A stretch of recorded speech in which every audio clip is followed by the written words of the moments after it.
ধর যে তোর মামা পাত্র পাত্রী দেখতে এসেছে, পাত্রী আন। ওকে ওকে, ভেরি ইন্টারেস্টিং। দাঁড়া, মামাকে ডাকি। মামা, মামা, প্লিজ কাম। মামা, আজকে তোমার ফাইনাল পরীক্ষা, তুমি পাত্রী দেখতে এসেছো, তোমার সামনে পাত্রী বসে আছে। কি রেডি তো? কি ব্যাপার, আমি আমি সিঙ্গাপুর যাওয়ার সময় তো এত ঝামেলার মধ্যে পড়িনি। কি বললে? ইয়েস ইয়েস মামা, তুমি পাস করেছো। এখন পাত্রী তোমার সামনে সব প্রশ্নের অ্যান্সার দেবে সুন্দরভাবে, ঠিক আছে? কিন্তু মামা, সিঙ্গাপুরের কথা বেশি বলা যাবে না। ওকে। আরে কি হলো, তুই শুরু করিস না কেন? স্টার্ট।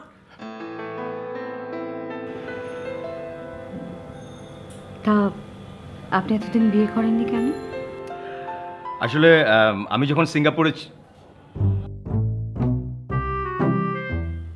মামা, সরি সরি সরি ইনফ্যাক্ট আমি দেশের বাইরে ছিলাম, আর দেশের বাইরে থেকে আপনি জানেন যে দেশে অত ঘন ঘন মানে আসা যায় না, তো অনেক দিন হয়েছে দেশে আসতে পারিনি বলেই আসলে আমি বিয়ে করতে পারিনি।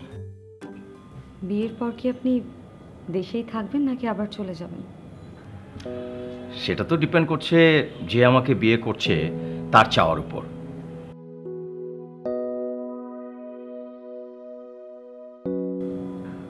ধরুন আমি বললাম আমি আপনাকে বিয়ে করব, আর বললাম আমি আপনাকে যেতে দেব না, তখন?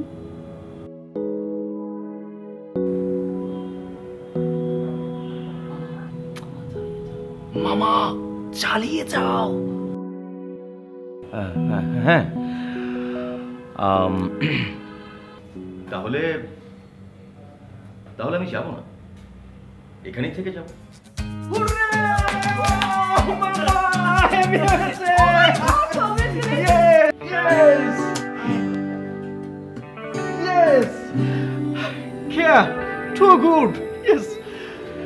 আচ্ছা আচ্ছা শোন, যেটা হচ্ছে যে পাত্রী দেখতে যাওয়ার সময় না এত মামা মামা করিস না, ফার্স্ট ইমপ্রেশন নষ্ট হয়ে যাবে।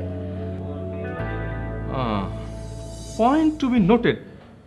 কিন্তু মামা না ডাকলে চিট হয়ে যাবে না? না না না, কোনো চিট করা যাবে না। ওকে ঠিক আছে, তুই মামাই ডাকিস, কিন্তু আমি ভাই ডাকবো, অ্যাজ ইফ উনি আমার কাজিন। Good idea. তাহলে এখন প্ল্যান সিতে যেতে হবে, ঘটককে ফোন।